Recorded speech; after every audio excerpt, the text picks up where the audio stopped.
Welcome to episode of Potion Sword Run. In this episode, we're going to be talking about feminism, chins, and side haircuts. Why? Because that's what the grifters are crying about. Today we have Yorch Gaming to make fun of. Why? Because he's never touched a girl before. I mean, look at the guy. He is the authority on what girls should look like. He's complaining about 3 games in particular. Yorch Games. Gamers, here's the non-binary checklist for March 2025. Would you add another one? Now, if you look at his fancy schmancy list, he put 3 games on there. Split Fiction, because it has feminism in it. Assassin's Creed Shadows, because Afrocentrism, LGBT propaganda, feminism, and rampant wokeness. And 33 Immortals, because it has anti-Christian themes, race swaps, and gender swaps. Now it looks like he touched all the bases on there, but let's go through them one by one. Split Fiction is a non-binary because of feminism. What is feminism? Just having girls on there that can kick ass. That's feminism, I guess. So pretty much every game out there that has females that have guns and stuff, non-binary, guys, non-binary. Just imagine all the games they're gonna miss out on. And banger games too. If you look at Split Fiction, the reviews are freaking awesome. Pretty much perfect scores, 9 out of 10s, 8 out of 10s. By all means, this game looks like it's gonna be a banger. It might stay around for a while. But just because it has females in there, it's a feminism game. And then we're moving on to Assassin's Creed Shadows, which has been the poster child of hate for so long.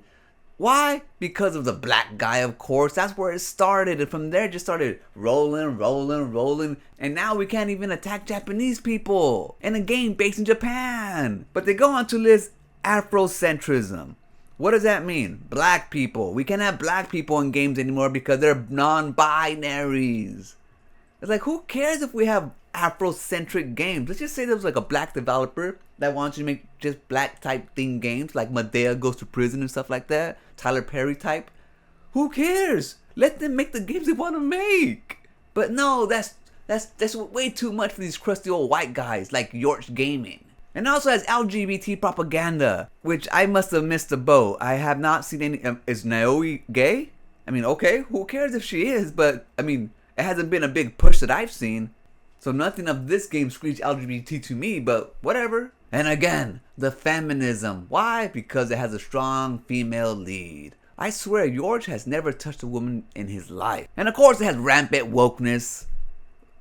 The female, she's woke. A black guy is woke. What else?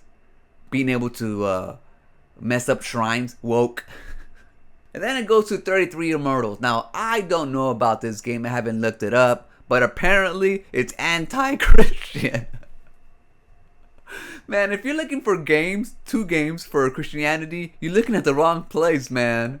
But Yorch Gaming is not alone. Now, he's one of the more grinchy grifters, First, we have like the Class A grifters, Hypnotic, Smash AT, Grums. And then he's kind of like on the C level, like dirty grifter, like gross. Ugh. Then we have Learning the Law, that apparently hates women that are toned. Learning the Law. A new mommy icon compared to Hunter Rise. Looked like it was made by Neil Cuckman. You only sit for her because you're gay. I mean, women cannot work out. Look at this. She's not even buff. She's not even ripped or nothing. She's just toned. But that's way too much for these guys. Why? Because they never touched a real woman in their lives. If they think this is gross, I mean, I don't know what the hell to tell these guys.